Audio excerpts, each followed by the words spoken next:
இருக்கக்கூடிய சத்தியஞான சபையில 153வது தைப்பூச பெருவிழா கொடியேற்றத்தோட தொடங்கியிருக்கு. இதனுடைய முக்கிய நிகழ்வான ஜோதி தரிசன பெருவிழாவும் நடந்திருக்கு.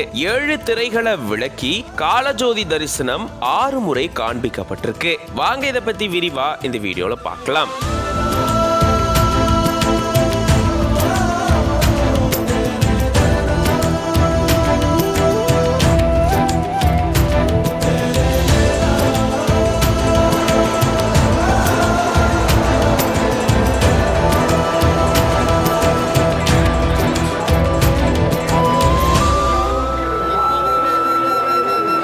ஆயிரத்தி 872 ஆண்டு வள்ளலாரால வடலூர்ல சத்தியஞான சபை தொடங்கப்பட்டுச்சு. அப்ப இருந்து இப்ப வரைக்கும் தைப்பூச பெருவிழா அங்க நடந்துட்டு வருது. வள்ளலாரே இந்த தைப்பூச பெருவிழாவை அங்க தொடங்கி வச்சிருந்தாரு. அதை தொடர்ந்து இப்போ 153வது தைப்பூச பெருவிழா கொடியேற்றத்தோட அங்க தொடங்கி இருக்கு. இதனுடைய முக்கிய நிகழ்வு தான் ஜோதி தரிசன பெருவிழா. காலஜோதி தரிசனம் அங்க இதுல காண்பிக்கப்பட்டிருக்கு. கருப்பு, நீலம், பச்சை, செம்மை, பொன்மை, வெண்மை, கலப்பு ஆகிய 7 திரைகளை விளக்கி காலஜோதி தரிசனம் காண்பிக்கப்பட்டிருக்கு. அப்போ அங்க வந்திருந்த பொதுமக்கள் அருட்பெருஞ்சோதி தனிப்பெருங்கருணை அப்படின்னு வள்ளலாருடைய இந்த மந்திரத்தை உச்சரிச்ச மாதிரியே தரிசனம் மேற்கொண்டிருக்காங்க. தைப்பூச பெருவிழாவை ஒட்டி இங்க பாதுகாப்பு பணியில 1500க்கும் மேற்பட்ட போலீசார் ஈடுபட்டிருக்காங்க. அது மட்டும் இல்லாம பல்வேறு மாவட்டங்கள்ல இருந்து இந்த தைப்பூச பெருவிழால கலந்துக்கிறதுக்காக பொதுமக்கள் இங்க வந்திருக்காங்க. இது பத்தின உங்களோட கருத்துக்களை கமெண்ட்ஸ்ல சொல்லுங்க.